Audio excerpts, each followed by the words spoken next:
Hello everyone. Our movie this week is Blackfish, and the philosophy article that we're going to pair with it is the article Against Zoos by Dale Jameison.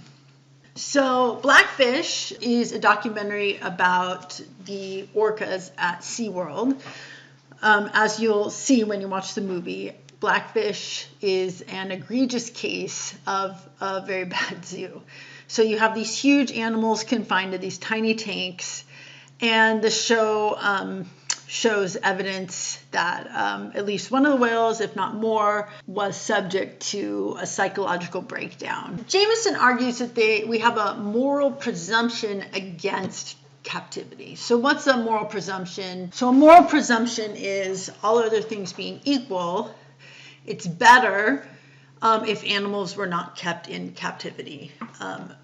We have a moral presumption. All other things being equal, it's better not to be in jail or put in jail. Basically, he's saying zoos have a burden of proof to show that they're justified against this. What this involves, after all, is taking animals out of their natural habitats, transporting them great distances, and keeping them in alien environments in which their liberty is severely restricted. So any argument for zoos needs to overcome this Protonto argument. Protonto just means there's a weighty argument against zoos. But in zoos, animals are deprived of the good of gathering their own food, foraging, and hunting. Animals spend most of their time searching for and gathering food. And dogs get bored just sitting around the house all day, and they just have their food given to them. So in pet stores, they sell food puzzles that let dogs get some joy out of figuring out how to get their own food. Zoos also deprive animals of the good of developing their own social orders. So selecting their own mates, species feel more comfortable in herds. Some are matriarchal. I believe the killer whale pods are matriarchal. And then there's also the good of just being free to roam and range. So killer whales have a huge natural migration range, and they can't do that if they're in confinement. A moral presumption, in general, a moral presumption can be outweighed if the benefits of the act outweigh the costs. So, for example, we have a moral presumption to not cause another person pain, but it could be that the benefits of the act outweigh the costs. So your friend has a splinter embedded deep in his finger, and it's going to cause pain and damage to the skin to remove it, right? But the benefits of the act, removing the splinter, outweighs the cost, is the pain and the tissue damage. Okay, so here's some traditional arguments that are given for zoos. These are the four main reasons for zoos. First is entertainment, then education, scientific research, and species preservation. And what Jameison does is he goes through and he gives detailed arguments about why these four things either don't happen or they don't, to outweigh the moral presumption against zoos. So here, entertainment. It's pretty clear in the Blackfish documentary that the main purpose for SeaWorld is entertainment. So historically, zoos and menageries were primarily used for entertainment. What Jameison says is that using animals for entertainment does not seem to be a good enough good to justify the misery of the animals who are kept in captivity. Most zoos recognize that entertainment is not a sufficiently good reason for the capture and captivity of animals.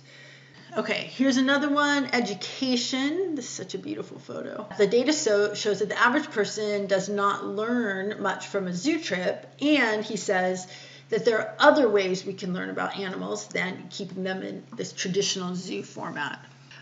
People who walk away from zoos end up walking away with a more negative attitude toward animals than those who have never been to zoos. So even zoo education programs and people that work in them are frustrated by the fact that people who visit zoos tend to be there mainly for entertainment, and that's probably because that's what the history of zoos have been. Jameison says, well, maybe we can accomplish our educational goals without zoos. Are zoos necessary for education about animals, their behavior, physiology, ecosystems, and conservation? He says, if these goods can be had without the evils of keeping animals in captivity, then we should try a different method.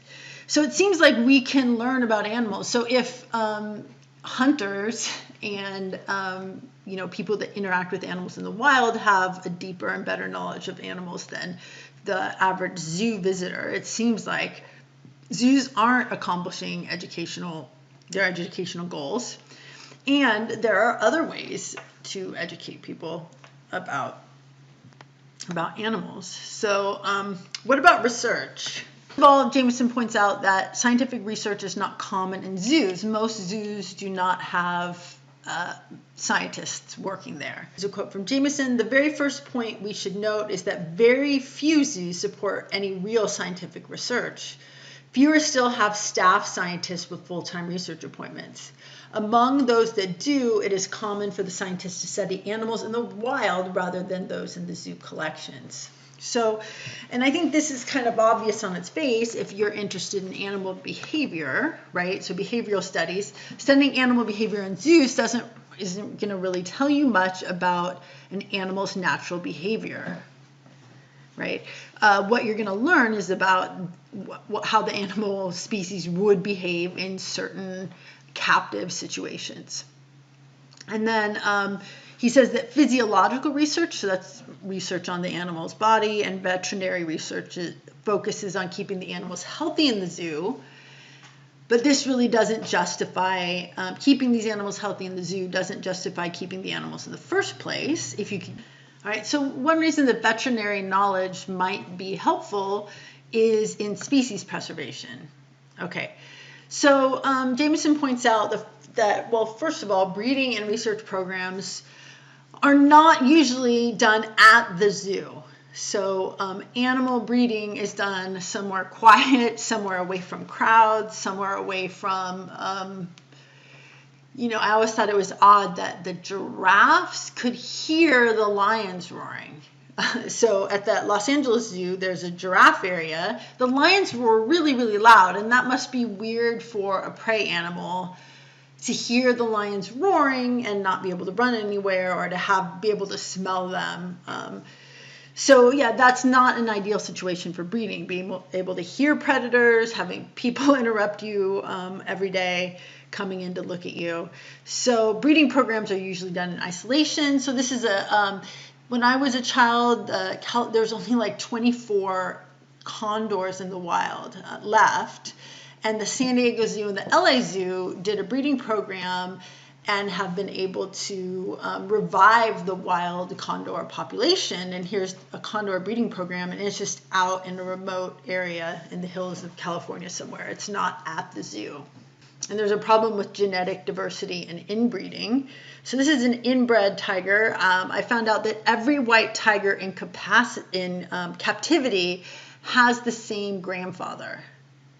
So they're all descended from one tiger.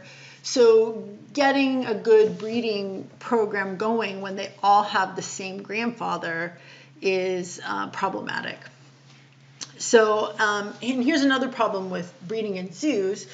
If you separate out, let's say Amur leopards, there are not very many left in the wild, and they're basically all in zoos, and they're breeding in zoos, breeding. Okay, and in a few generations, the species in zoos might be different than the wild species. And if you keep going that way, breeding in the zoos, breeding in the wild, you're going to have genetic changes or epigenetic changes caused by the environment that is going to you're going to create a new sort of subspecies. They're not going to be the same sort of animal that's in the wild anymore.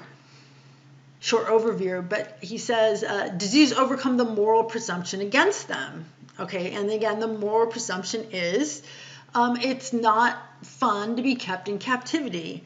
It's not fun to be stolen from the wild. Usually the way that animals are taken from the wild and get into zoos in the first place is the mother animal is killed and the babies are taken. It's hard to, drag a gorilla, grown gorilla, tranquilize a grown gorilla and bring the gorilla to the zoo, my goodness. But what they do is they kill the parent gorilla and take the babies. If you're interested, Gorillas in the Mist is a great film, Best Picture nominee, and nominee or winner? It was at least a nominee. Gorillas in the Mist. It starts out with scenes of baby gorillas being taken from their mother, who's been killed. So, let's see, I haven't said much about the misery of animals in captivity. Obviously, some species suffer more than others. So a really intelligent creature like a killer whale, an orca, who is confined in this really small tank and can't act naturally, is going to suffer more than, I guess, a frog or a snake being kept at the zoo. So even in accredited zoos, I have seen signs of stress and maladaptation in the animals due to captivity. I'm just thinking of two examples in the Denver Zoo, which is an accredited zoo, really clean, educated personnel. It's not one of these roadside zoos where there's a big pit in the ground and there's a tiger in there and its excrement doesn't get cleaned out. I see this kind of obsessive pacing back and forth of the big cats. So the animals pacing like this is a sign of stress. Another sign of stress, I guess, at the South Bend Zoo, the Potsawama Zoo, which is also an accredited zoo, I saw a red panda that would not come out, would not leave it. It was just super stressed, hiding in this hole, and would never come out, according to zookeepers. And I would talk to the zookeepers a lot, and they said that, that animal was stressed, and they were trying to figure out how to get it less stressed so it would come out. Okay. And that is it. So please watch Blackfish, read the article. I think they're very accessible, interesting.